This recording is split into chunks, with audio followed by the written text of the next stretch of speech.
네, 안녕하세요. 안녕하세요. 예, 반갑습니다. 오늘 저만 남았네요. 오늘 나머지 프로그램 먹고 보니까 어제 보니까 저만 남았더라고요. 어제 제가 오늘 말씀을 이렇게 기대하시라고 했던 것은 제가 말씀을 잘 전해서가 아니라요. 오늘 이렇게 전하는 그 내용이 굉장히 은혜로운 내용이에요.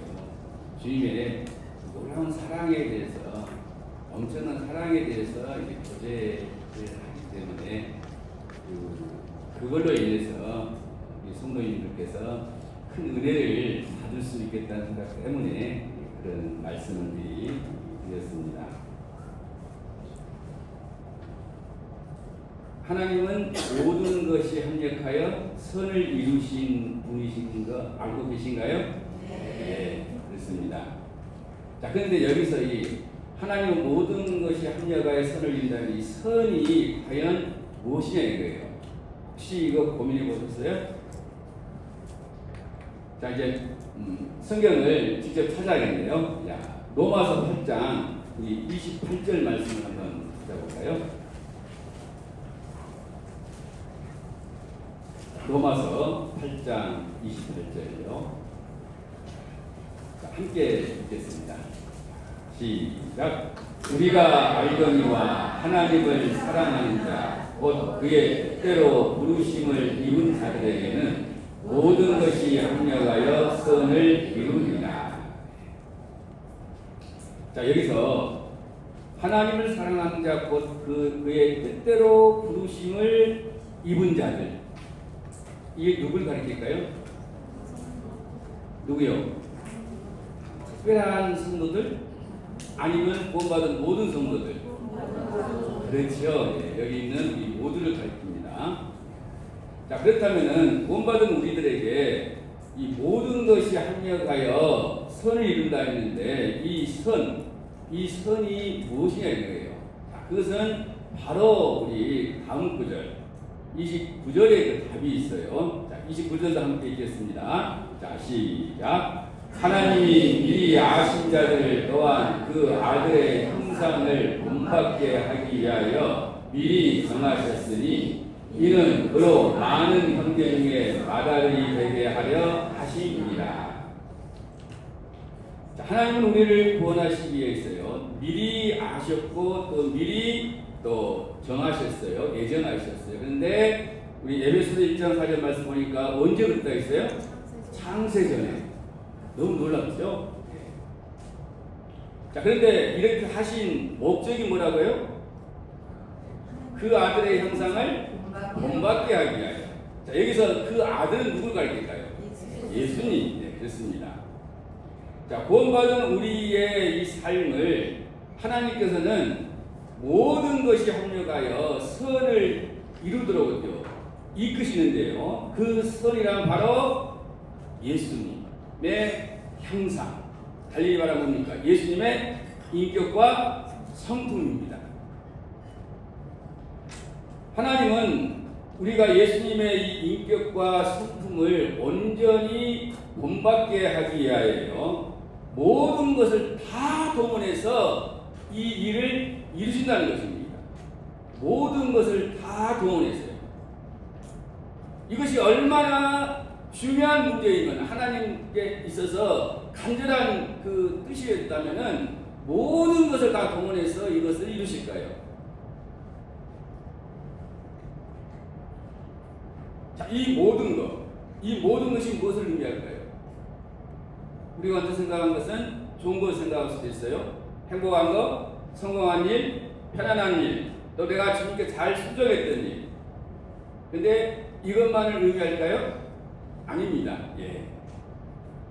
힘들게 우리가 고난당한 일, 엄청 핍박당한 일, 모든 것이 무너지듯 실패한 일, 심지어 내가 크게 죄송스럽지만 하나님 앞에 크게 불순종한 일까지도 여기에 다 포함이 된다는 것입니다. 하나님은 이 모든 것을 다 통해서요, 우리를 끊임없이 가르치시고 교훈하시고 때로는 책망하시고, 그래서 우리를 하여금 돌이키게 해서 이것을 이루게 하시는 거예요. 때로는 우리를 하나님은 위로하시고, 말할 수 없는 그 위로예요. 위로하시고 또 격려하고요. 그래서 우리를 하여금 이 선을 이루게 하신다는 것입니다. 근데 이 선이 무엇이라고요? 그 아들의 형상. 그렇죠? 그래서 이 예수님의 이 인격과 성품, 특별히 이 땅에 하나님이 사람의 몸으로 오신 이 예수님께서 이 땅에서 친히 보이셨던 그 인격과 성품입니다. 하나님은 구원받은 우리를 향해서요, 이 뜻, 그 아들의 형상을 본받게 하는 것, 이것을 결코 포기하지 않으시고 이것을 반드시 행하고자 하시는 그런 분이시라는 것입니다. 그래서 하나님은 모든 것을 다 동원해서 이것을 이루시고자 한다는 것입니다. 왜 그럴까요? 이것이 바로 우리를 구원하신 궁극적인 목적이기 때문에 그렇습니다.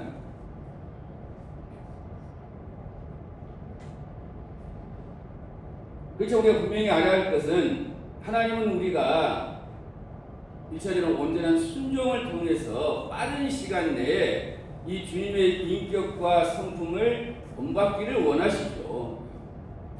우리는 당연히 그렇게 해야 돼요. 근데 우리가 이제 육신이 여전히 있기 때문에, 우리 연약함이 있기 때문에 우리가 온전히 그렇게 살지 못하잖아요. 하지만 우리가 할 수만 있다면 사실 우리는 어때요? 온전히 하나님의 말씀을 순종하는 가운데서 빠른 시간 내에 우리가 우리 주님의 모습을 우리가 온전히 본받아야죠. 그런데 우리가 설령 불순종한다 하더라도 하나님은 이 계획을 결코 포기하지 않으신다는 것입니다. 계속해서 하나님은 우리가 연약한 가운데 있을 때도, 불순종한 삶을 살고 있을 때도 어때요? 바로바로 우리를 징계하시고 책망하시고, 그러기보다는 때로는 어때요? 정말 오랫동안 은혜와 사랑을 베푸시면서 어때요? 기다리셔요. 근데 이제 기다려도 우리가 돌이키지 않으면 어떻게 합니까? 하나님은 징계를 통해서라도요, 이것을 깨우치는 가운데 우리를 하여금 이러한 삶을 계속 살아가게 하시는 분이십니다.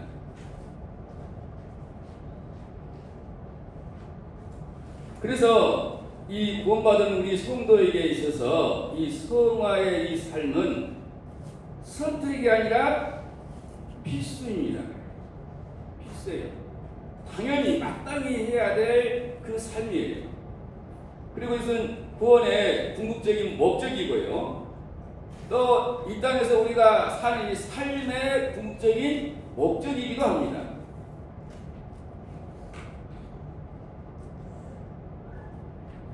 구원은 영혼의 구원, 이 시간 들으면 영혼의 구원, 생활의 구원, 그 다음에 육체의 구원, 영화죠. 자, 이렇게 진행되는데, 이와 동시에 이 성화도요, 신분적인 성화, 진행적인 성화,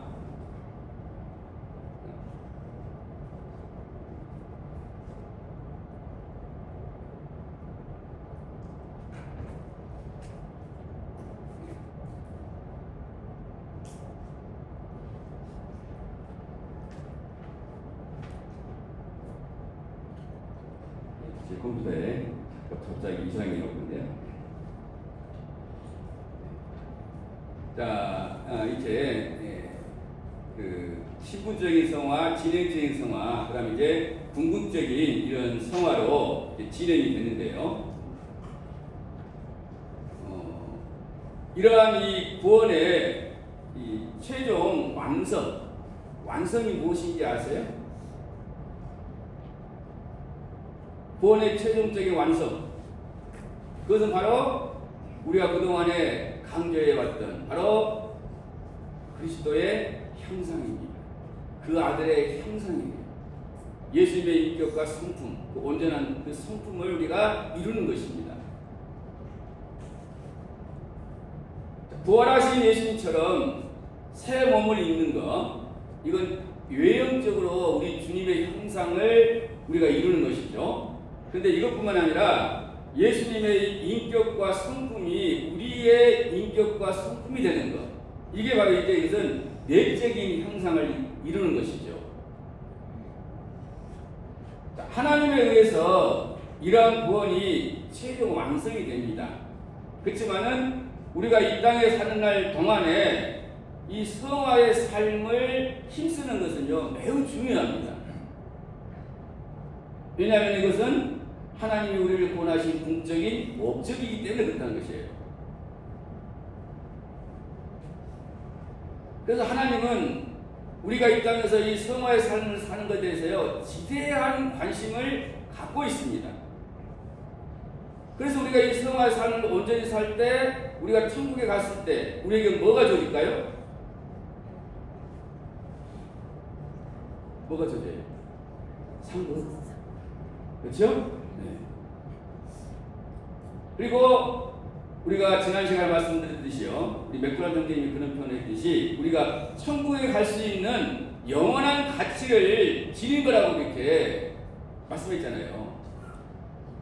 우리가 이 땅에서 이 성화의 삶을 비록 불안전하게 살고 우리가 죽더라도요, 이것이 없어지는 것이 아니라는 거예요.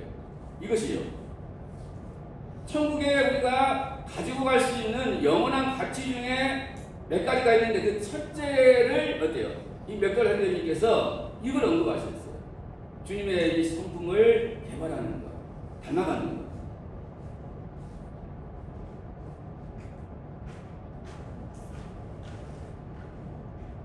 우리는 이 사실을 로마서 이 8장 28절부터 이 30절 앞뒤 구절을 살펴볼 때 이것을 우리가 분명하게 알 수가 있는데요. 먼저 우리 앞 구절을 살펴보겠습니다. 자, 로마서 8장 18절부터 27절 말씀 한번 보십시오. 자, 이 부분은요, 우리에게 장차 있을 이 영광의 구원, 이 영광에 관한 거예요. 영화의 구원, 장차 있을 우리가 누릴 그 영광에 대해서 말씀을 하고 있어요. 근데 이 로마서 8장 18절과 27절 말씀은 그런데요, 이 18절 말씀만 봐보세요. 거기 보면은 어떤 표현이 있냐면은 장차 우리에게 나타날 영광이라는 표현이 있어요, 없어요? 있죠? 예. 그래서 이것이 지금 이 장차 있을 우리의 이 영광, 이 영화의 구원에 대해서 말씀하고 있다는 거예요. 그 다음에 23절에 보면은 우리 몸의 속량을 기다리리라 했죠. 이 몸의 속량이 뭐예요? 우리의 이 몸이 부활하는 거예요. 우리 몸이 구원받는 것. 이건 우리 주님이 오실 때 이것이 이루어진다 했잖아요. 그래서 이런 말씀을 볼 때 이 18절부터 27절 말씀은 장차 있을 이 영광, 이 영화의 구원에 관한 말씀인 것을 우리가 알 수가 있어요. 그런데 여기에 나오는 이 18절에 또 이런 표현이 있죠. 현재의 고난이란 말이 나오고 있죠. 그다음 23절에 탄식이 나오죠. 탄식. 25절에는 뭡니까? 참음, 인내. 이것은 뭘 가르칠까요? 바로 이러한 영화의 구원을 기다리면서 성화의 과정 속에서 겪는 현재의 고난, 현재의 탄식, 현재의 참음, 인내, 이것을 가르치고 있다는 것입니다. 자, 그런데 이러한 우리를 지켜보시는 성령님께서는 어떻게 하고 계세요? 탄식하면서 우리를 위해서 간구하고 계심을 우리는 알 수가 있습니다. 26절 말씀과 27절 말씀이 그러잖아요. 이와 같이 성령도 우리의 연약함을 도우시나니 우리는 마땅히 기도할 바를 알지 못하나 오직 성령이 말할 수 없는 탄식으로 우리를 위하여 친히 간구하시니라. 마음을 살피시는 이가 성령의 생각을 아시나니 이는 성령이 하나님의 뜻대로 성도를 위하여 간구하시니라.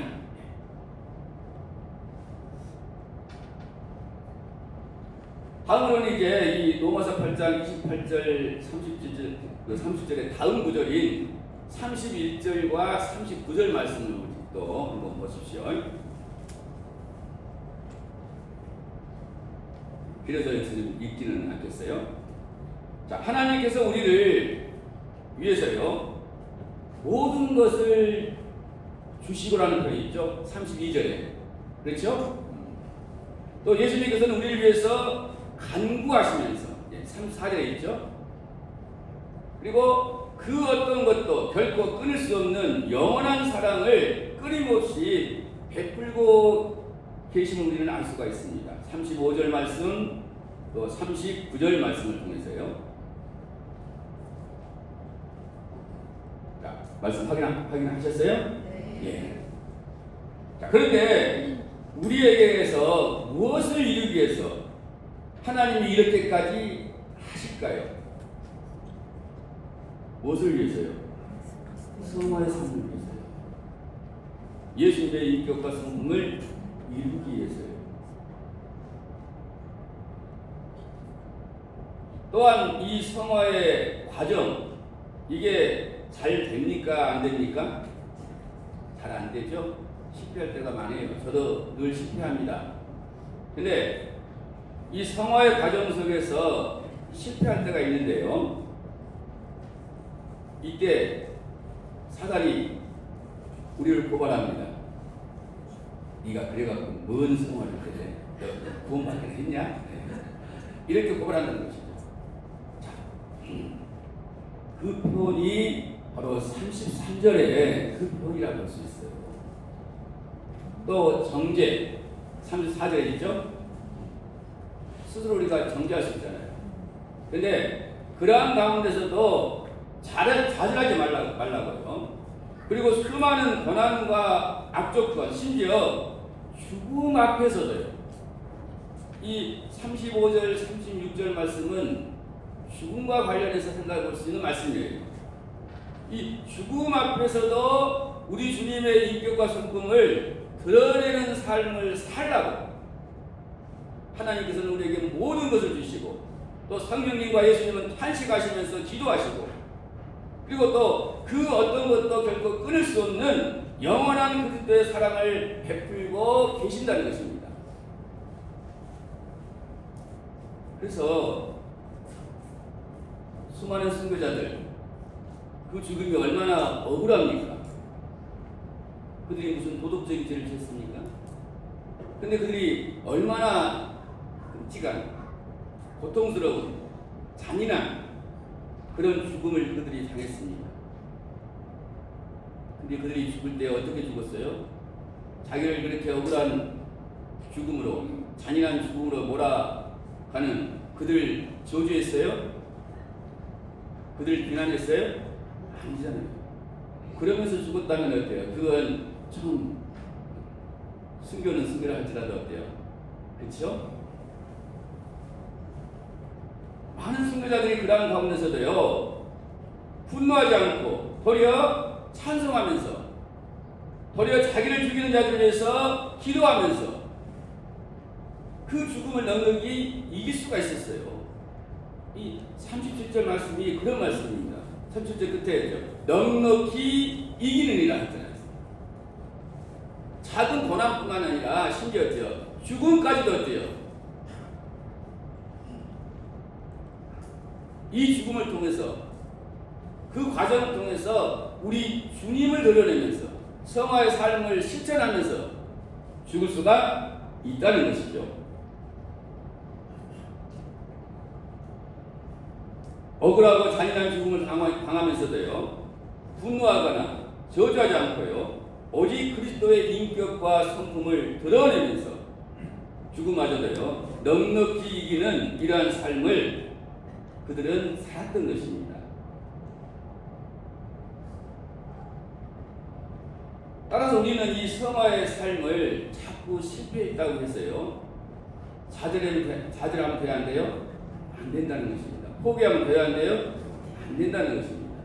또는 게을리해서도 안 된다는 것입니다. 하나님 우편에 계신 예수님께서는 우리를 위해서 간구하고 계시고요. 또 내 안에 계시는 성령님은 말할 수 없는 탄식으로 기도하고 계시기 때문에 그렇습니다. 우리는 결코 혼자가 아니다는 사실을 우리는 알아야 돼요.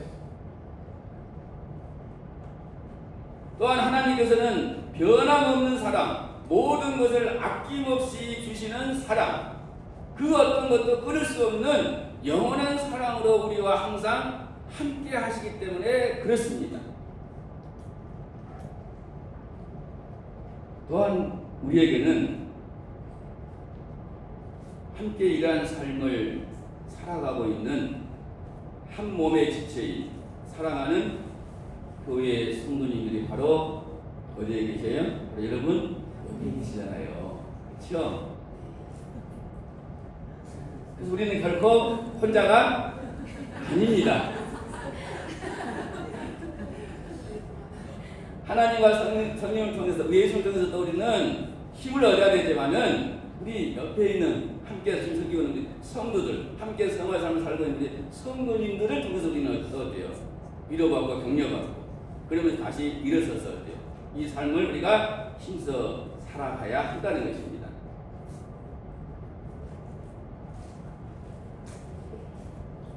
무엇보다도 우리는 우리가 앞서 이 고난의 본을 보이신 예수님을 바라보면서요, 이 예수님을 의지하면서 우리가 겪고 있는 이 여러 가지 이 고난 속에서 이 육신으로 반응하지 말고요, 기가는 죄악된 본성, 기가 막 분노의 감정으로요, 어떤 상황에서도 우리는 그렇게 반응하지 말고 인내하면서 그리스도의 인격과 성품을 드러내면서 어때요?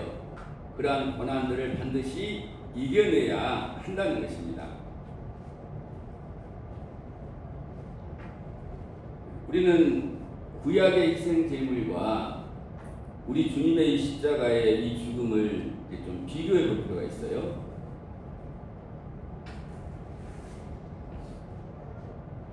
저도 이렇게 이 말씀을 우리 저희 교회에서 여러분에게 전했는데, 또 이번에 이렇게 이 수양을 통해서 준비하면서요, 새롭게 또 주님이 깨닫게 해주신 부분도 있고 있어요.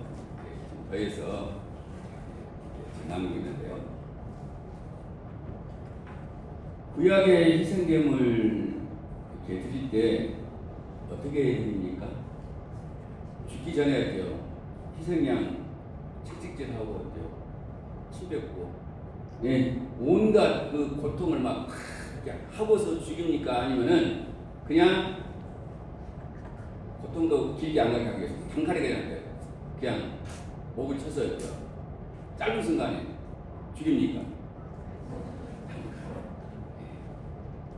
희생양이 죽이는데 이게 안 죽고 계속 어때 막 소리를 지른다든지 또는 붙잡고 했는데 그냥 그래서 놓쳐갖고 막 성막을 막 이렇게 왔다 갔다 하는 쏘잖아요. 그렇죠? 그러니까 바로 그냥 단칼에 했대요. 짧은 시간에 했대요. 죽입니다.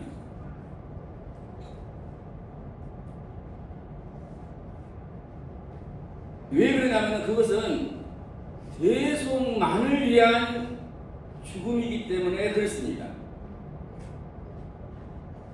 그런데 예수님은 그렇게 죽었어요? 아니죠. 두 손에 못이 박히시고 두 발 못이 박히고 머리에 가시관 쓰시고 무려 십자가에서 고통스러운 그 시간을 몇 시간 보냈어요? 6시간이죠. 6시간이나 그 고통을 받았잖아요. 근데 그게 전부였어요? 그 전에 온 몸이 어때요? 찢어지는, 터지고 찢어지는 그 채찍질 당했잖아요. 그것뿐입니까?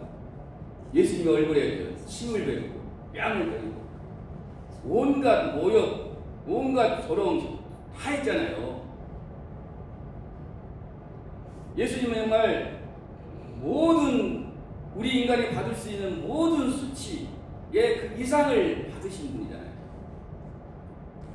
그래서 이것은 분명 예수님의 십자가 죽음은 대속만을 위한 죽음이라고 할 수가 있어요, 없어요? 없다는 것입니다. 그게 아니란 말이 아니라 그것만을 위한 죽음이 아니라는 거예요. 이것은 우리의 성화의 삶을 위한 고난의 본이 되기 위해서 그리 하신 거예요. 누굴 위해서요? 우리를 위해서. 성화의 삶을 살아갈 우리들을 위해서 고난의 본을 보이신 거예요. 단지 대속만을 위한 죽음에 있다면은 그냥 피만 흘려도 짐승의 피처럼 피만 흘려도 돼요. 얼마든지 충분했습니다. 얼마든지 충분해요. 왜요? 예수님 누구예요? 창조주 하나님이잖아요. 하나님의 피가 흘렸는데 그걸로 족하잖아요. 인류의 죄를 대속하는데 뭐가 필요해요? 거기에 또. 자, 그런데 우리의 이 성화의 삶을 위해서 바로 예수님은 고난의 본을 보이신 이런 죽음이었기 때문에 그와 같은 온갖 고난을 당하신 것입니다. 받으신 거예요. 그래서 우리는 이 베드로전서 2장 21절 말씀을 우리가 주목을 볼 필요가 있어요. 우리 거기 한번 다 찾아보겠습니다.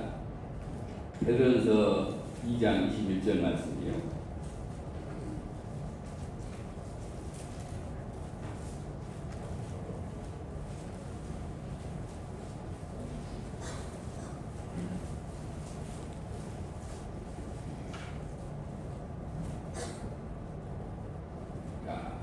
제가 읽겠습니다.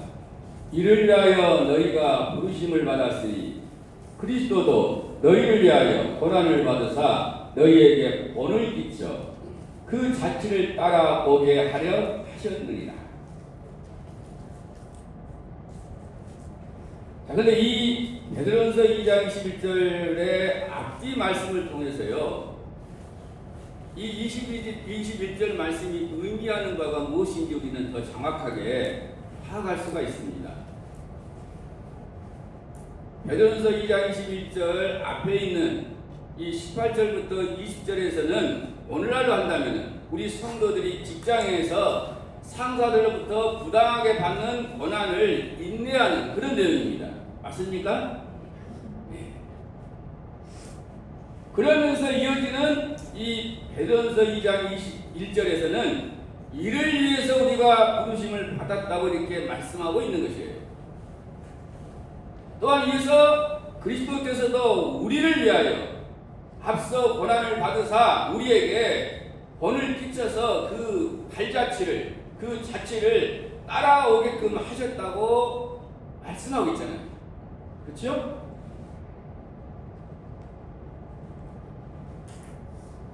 그리고 나서 이어지는 베드로전서 2장 22절부터 24절에서는요, 고난을 인내하신 예수님의 이제 구체적인 모습들을 소개하고 있습니다.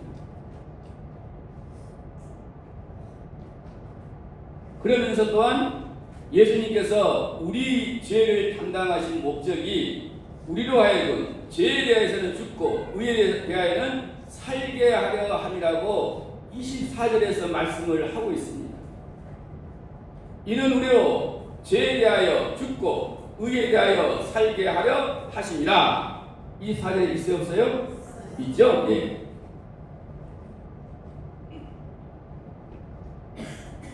그래서 우리는 부당한 고난 가운데서도요, 결코 우리는 죄송합니다. 죄성, 우리의 육신으로 막대응하면서 반응하기보다는요, 그러한 나를 어떠한 자로 얘기할까요? 그렇죠. 죽은 자로 여기면서 인내하면서, 그런 가운데서 인내하면서 무엇을 드러내야 할까요? 우리 주님의 인격과 성품을 드러내야 한다는 것이죠. 그러한 가운데서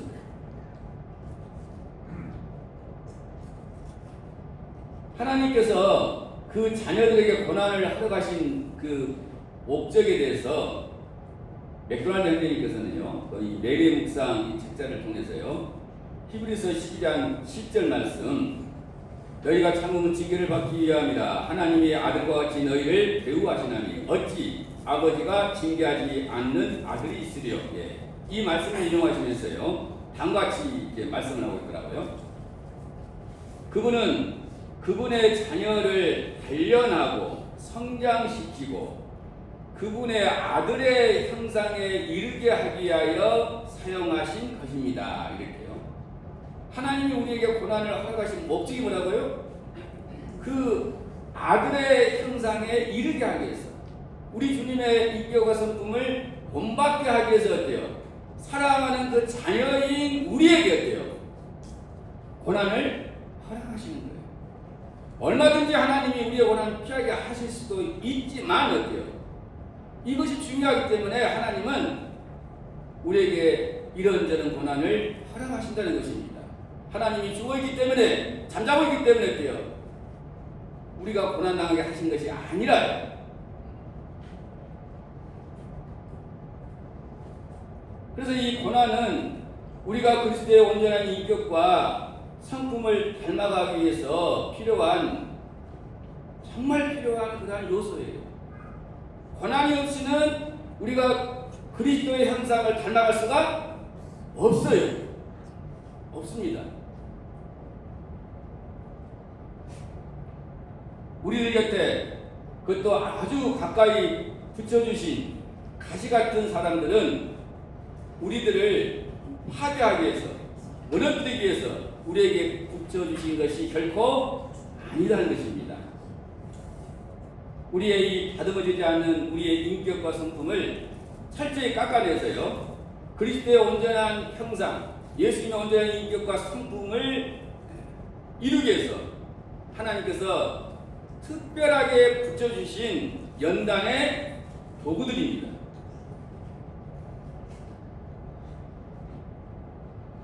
그래서 가정에서, 학교나 직장에서, 교회에서요, 우리를 힘들게 하는 사람들은 함께 생활하고 있잖아요. 근데 이제 한번 만나고 다시 안 만날 그런 사람이라면 그 순간만 어때? 이걸 이를 악물고 어때? 참으면 돼요. 근데 매일 자주 만나야 하는 그런 상황이라면 어때요? 이건 큰 고통입니다.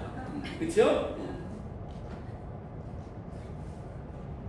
그러나 이 모든 것들은 나의 인격과 성품을 그리스도의 인격과 성품으로 바꿔가기 위해서 하나님께서 의도적으로 어때요? 계획해서 배치하신 하나님의 선물입니다.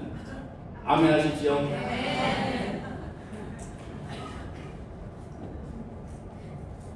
특별히 어제도 좀 언급했는데요. 나와 가장 많은 시간들을 또 내가 나의 모든 삶을 완전히 오픈한 그 상태에서 이렇게 보내면서요, 이런저런 일로 이렇게 서로 부딪히는 이 배우자, 이분은 나의 성화의 삶을 위해서 하나님이 주신 참 귀한 선물이에요. 아멘. 감사하십시오. 예. 그래서 한번 생각해 보세요. 참 이상한 것이 우리 교회에서도 제가 이렇게 그걸 생각하게 맞더라고요. 이 결혼한 사람들 보면은 뭐 서로 좋아하고 어때요? 나는 너 없으면 못 산다고 하면서 연애 결혼한 사람들이 중매한 사람들이 보면은 다 성격이 있죠. 전 반대예요. 한번 생각해 보세요. 우리 사모들에게 돼요. 그렇지 않는 가정 거의 없을 거예요. 저희가 했는데요. 왜 하필이면 그렇게 부부가 되겠을까요? 그 다 아시죠? 그렇죠? 그 하나님의 특별한 계획이에요. 내가 선택했지만은, 내가 좋아서 그랬지만은 하나님이 이상하게 그렇게 다 부부가 되게 하신 거예요. 하나님의 특별한 계획 속에서요. 그래서 하나님께서 우리를 연단하여 이 그리스도의 성숙한 인격과 성품을 갖추게 하기 위해서요, 이 특별히 계획하시고 허락하신 이 고난의 이 환경이기 때문에 우리는 그런 환경을 회피해서는 결코 안 된다는 것입니다. 그런 가정의 문제뿐만 아니라 다른 모든 문제도 마찬가지입니다. 회피하면은 하나님은 그걸 또 우리 연단하려고 그걸 허락한 건데 해피하면 어때요? 또 그런 어려움이 있을까 없을까요? 있어요. 왜요? 사랑하기 때문에. 또 그걸 통해서 하나님 계획하신 것을 끝까지 이루기 위해서.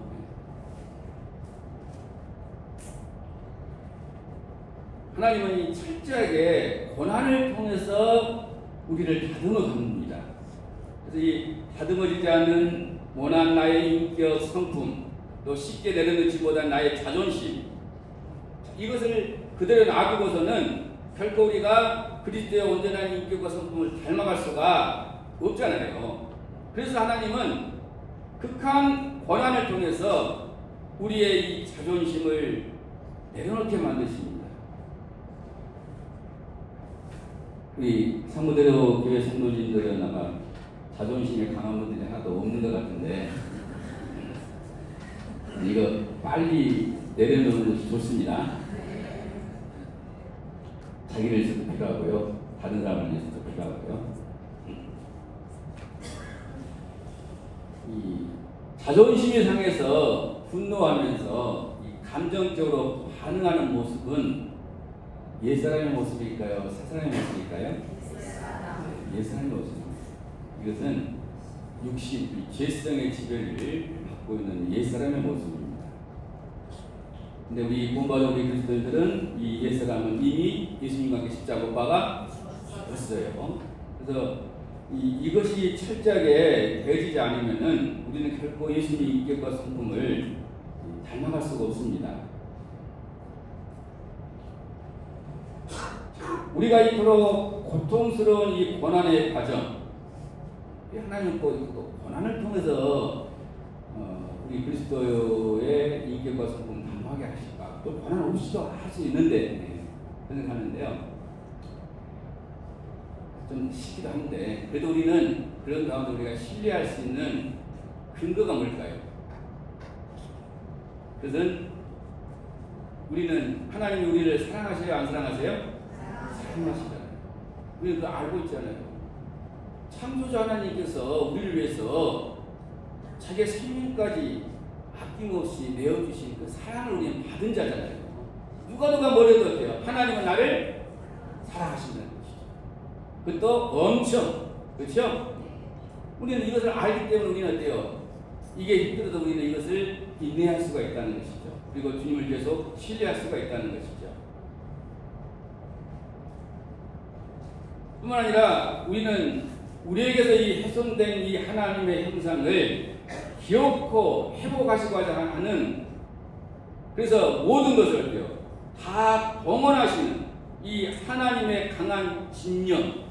하나님 이게 포기하실까요? 포기 안 할까요? 포기 안 하십니다. 이 진영, 이 강한 진영을 우리는 알고 있는 자이기 때문에 그렇습니다. 그래서 우리는 가정에서나 학교에서나 직장에서 교회에서 일하는 모든 어려운 이 환경을 통해서요, 고난을 통해서요, 하나님의 큰 그림을 볼 수가 있어야 돼요. 하나님이 이 모든 것을 통해서 우리들을 예수님의 온전한 인격과 성품으로 빚어가고 계시는 거예요. 그래서 우리는 죄에 대하여는 죽은 자를 여기면서요, 또 죄에 대해서 반응하는 우리의 이 자아가 깨지고 우리의 자존심을 포기하는 이런 삶을 우리는 살아야 하는 것입니다. 또한 우리는 오직 하나님에 대해서만 살아있는 자로 어때요? 우리가 여기면서 예수님의 인격과 성품을 우리는 드러내는 이런 삶을 살아야 하는 것입니다.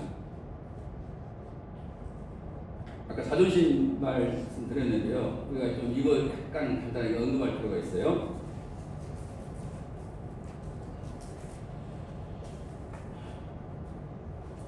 우리가 예수님의 인격과 성품을 닮아가기 위해서는 자존심 내셔야 된다고요. 자존심 내버려야 된다고요. 내버려야 돼요. 그런데 우리가 한 가지 또 우리가 가지고 있어야 할 점이 있어요. 자존심을 내려놓기 위해서는요, 우리는 자존감을 가져야 돼요. 자존감. 자존심은 뭐냐면요, 타인이 나를 어떻게 보는지, 또는 또 이게 무시하지 않는지, 이걸 굉장히 중요해요. 타인의 시선을 중시합니다. 그리고 남과 비교해서 또 경쟁해서 이겨야만 되고요. 또 어떤 걸 지적하면 어때요? 쉽게 화를 내고 또 상처를 입습니다. 그리고 다른 사람의 실수나 어떤 행동을 자신을 무시하는 것으로 이렇게 여기고 분노하기 싫어요. 우리가 이게 저도 교회에서지만 이게 못하는 거는 순간 이렇게 놓쳐갔을 때 인사를 못할 때가 있잖아요. 그죠? 그런데 이 자존심이 이 강한 사람들은요, 그걸 보고 어때요? 저 성도 나를 무시하네. 시카이 이러면 안 됩니다. 그냥 복잡입니다. 시기하면 그럴 수가 있다는 것이죠.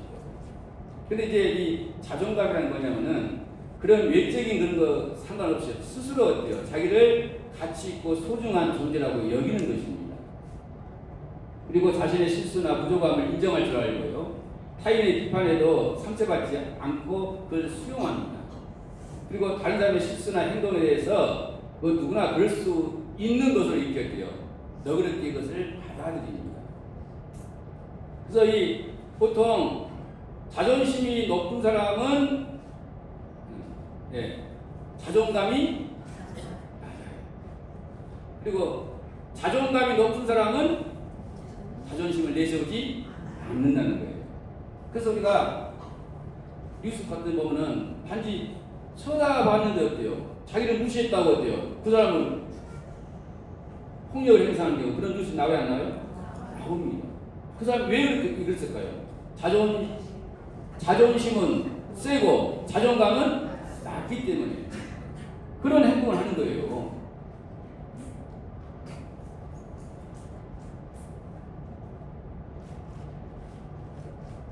제가 이 말을 한 것은 지금부터 이제 내용을 위해서 말씀드린 건데요.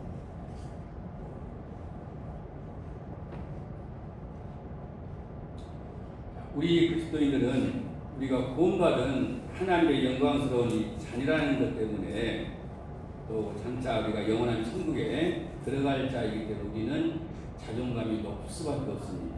그래서 마음이 너그러질 수밖에 없어요. 다른 사람의 그런 것에 대해서요. 그래서 우리가 이 가정에서나 또 학교나 직장에서 또 교회에서 설령 나를 그러니까 무시를 이렇게 당한다 할지라도요, 그것이 큰 상처가 되지 않습니다. 그래서 우리 구원받은 성도들은 우리의 신분, 우리의 영광, 우리의 이 축복을 생각하면서요, 자존심을 힘껏 높여야 됩니다. 그리고 자존심은 어떻게 돼요? 과감히 버려야 됩니다. 자존심은 과감히 버려야 돼요. 특별히 교회 안에서 어떤 중요한 문제를 놓고서 어때요? 서로 자존심 싸움하면 돼, 안 돼요? 안 됩니다. 큰일 납니다. 자존심 아무것도 아니에요, 사실. 근데 그걸 우리가 경향을 여기서 이제 문제인데, 우리 예수님의 자존심은 어떨까요? 하나님이 사람의 몸으로 오신 우리 예수님의 자존심, 우리 예수님이 자존심을 내세우더라도 문제가 될까 안 될까요? 예, 안 돼요. 예수님은 자존심을 내세워도 문제가 안 됩니다. 이건 정당한 자존심이에요. 예수님은 온전한 분이시기 때문에. 근데 우리는 별것도 아니면서 어때요? 자기가 대단한 것처럼 여기면서 그러셨잖아요. 그러니까 문제예요. 자, 그럼에도 불구하고 예수님은 그 자존심마저도 어때요? 처참하게 짓밟히고 무시를 당했어요. 하나님이신 예수님께서도 본을 보이시면서 이처럼 자기의 자존심을 남김없이 내려놓으셨는데 우리가 뭐라고? 우리의 자존심을 내세울 수 있단 말이죠. 그렇지 않겠습니까? 그래서 우리가 가정에서, 학교에서, 직장에서, 교회에서 때때로 이 자존심이 상하는 일이 있을 때요, 누굴 바라봐야 될까요? 우리 주님을 우리가 바라봐야 돼요.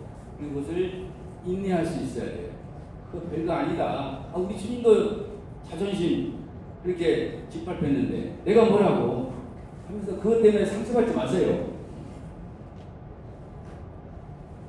자존심이 상한 것 때문에 감정적으로 또 육신적으로 이 옛사람의 모습으로 반응해서는 결코 안 된다는 것입니다. 조지 밀러 아시죠? 고아원의 창설자고요. 1만 명의 고아들을 오직 기도로서 먹였죠. 그리고 5만 번의 기도가 응답된 기도의 사람이죠. 이 조지 밀러가 어떤 사람에게 물었어요. 도대체 어떻게 그런 일을 하실 수 있었냐고요. 그러니까 이 조지 밀러가 그렇게 대답했다고 하죠. 나에게는 내가 죽는 날이 있었습니다. 그 조지 밀러가 자신의 의견, 선호, 취향, 의지에 대해 죽은 날이요. 세상과 세상의 인정 혹은 비난에 대해서도 죽은 날입니다. 나는 심지어 나의 형제들 혹은 친구들의 인정과 비난에 대해서도 죽었습니다. 그때로부터 나는 오직 하나님께만 인정받는 일꾼으로 드러나도록 힘썼습니다. 이런 고백을 했어요. 내 자존심 상해도 내가 무시당이 됐대요. 누구는 나를 알고 있어요? 하나님은 다 알고 있어요. 우리들도 하나님 앞에서 성숙한 인격을 갖춰서요 온전히 쓰임받기 위해서는 이 죽는 날이 반드시 있어야 돼요. 이 자존심 내려놔야 돼요. 그래서 어떤 경우도 어때요? 자존심 상해서 어때요? 감정적으로 반응하는 일이 나타나지 않는 그런 상태가 돼야 돼요. 저도 그렇게 마음의 준비를 하고 있는데 모르겠어요. 그래서 우리의 자존심이 죽는 날에 반드시 있어야 한다는 것입니다. 그리고는 우리의 이 자아와 자존심이 죽은 그 모습으로요 계속 우리는 사는 것이 우리의 일상의 모습이 되어야 됩니다. 어느 한순간만 그러지 않고 그것이 나의 온 마음이 되어야 한다는 것이죠. 우리를 그리스도의 형상으로 빚어가기 위해서요 하나님은 우리에게 견디기 힘든 고난과 핍박을 허락하시는데 이러한 고난과 핍박을 우리에게 직접 행하는 그들에 대해서는 하나님은 계획이 없을까요? 침묵하고 있을까요? 제가 이 생활 삶을 살면서 이게 하나 또 고민이었어요. 근데 제가 오해했더라고요. 우리를 그리스도의 온전한 인격과 성품으로요 빚어가기 위해서 사용하는 이 가시 같은 사람들에 대해서요 하나님은 징계와 심판의 분명한 계획을 가지고 계십니다. 가정에서 너무 상대방 성화시킨다고 너무 가시 같은 거 하지 마세요. 그건 잘못이에요. 그거 안 해야 돼요. 하나님 그 사용을 하시지만은 근다고 그렇게 사용한다고 해요. 계속 가시 같은 그 역할을 하면은 크게 다칠 수 있어요. 하나님한테. 자, 이스라엘 민족을 회개시키기 위해서 어떻게 했어요? 주변에 악한 강대국들을 사용했잖아요. 그렇죠? 근데 그들은 어떻게 했어요? 그들도 심판했잖아요. 시골에서 아궁이 불 때다 보면 이게 뭡니까?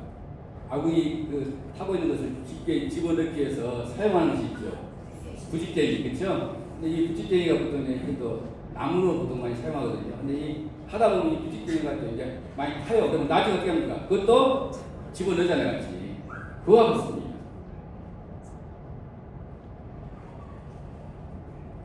그렇기 때문에 우리가 그들을 직접 안 갚음하려고 해요. 우리의 옛성품이라든지 우리의 악한 감정을 나타낼 필요가 없다는 것입니다. 나를 힘들게 하는 상황인데요. 우리는 오직 그리스도의 인격과 성품으로 그들을 대해야 되고요. 우리의 이 성화의 삶에만 집중해야 됩니다. 자, 공의로운 심판은 누구의 몫일까요? 하나님의 몫입니다. 그리고 인내하는 가운데 성화의 삶을 사는 것은 누구의 몫이에요? 나의 몫이라는 것입니다. 그래서 우리가 설령 억울하고 또 잔인한 죽음, 이 순교를 당할지라도요, 그 죽음의 순간에서도 우리는 뭘 드러내야 한다고요? 주님의 인격과 성품을 드러내야 한다고요. 저주하지 말고요. 우리는 순교를 못하더라도 나를 죽은 자로 여길 수는 있고 나의 자존심을 내려놓을 수는 있잖아요. 우리가 순교까지 못하더라도 최소한 자존심만은 내려놓는 것은 우리가 해야 된다는 생각을 하게 돼요. 그래서 우리는 어떤 경우도 직접 우리가 안갚음하려는 시도를 내려놔야 됩니다. 그래서 죄에 대해서는 죽은 자요, 그리스도 예수 안에서 하나님 대해서는 살아있는 자 여기면서요, 오직 그리스도의 인격과 성품으로 대해야 한다는 거예요. 우리를 힘들게 하는 사람들이고요. 그래서 이러한 삶이 이제 반복될 때 예수님의 온전한 인격과 성품이 이제 나의 인격과 성품이 되어서요, 살아가고 있는 내 자신을, 우리가 발견하게 됩니다. 마지막 이제 말씀 그리고 말씀 시간 마치려고 하는데요. 우리가 이 지속적인 이 성화를 살기 위해서는요, 날마다 주님과 친밀한 교제와 동행하는 삶이 필요하겠어요, 안 필요하겠어요? 필요합니다. 우리 고린도후서 3장 18절 말씀 함께 찾아보겠습니다. 고린도후서 3장 18절 말씀입니다.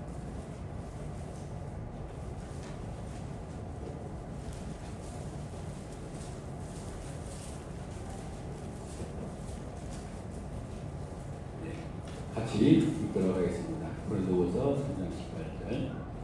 자, 시작. 우리가 다 수건을 벗은 얼굴로 거울을 보는 것 같이 주의 영광을 보매 그와 같은 형상으로 변화하여 영광에서 영광에 이르니 곧 주의 영으로 말미암으리라. 성령님께서요, 이 하나님의 말씀을 통해서 깨우쳐 주시는 이 죄에 대해서는 우리가 어떻게 해야 될까요?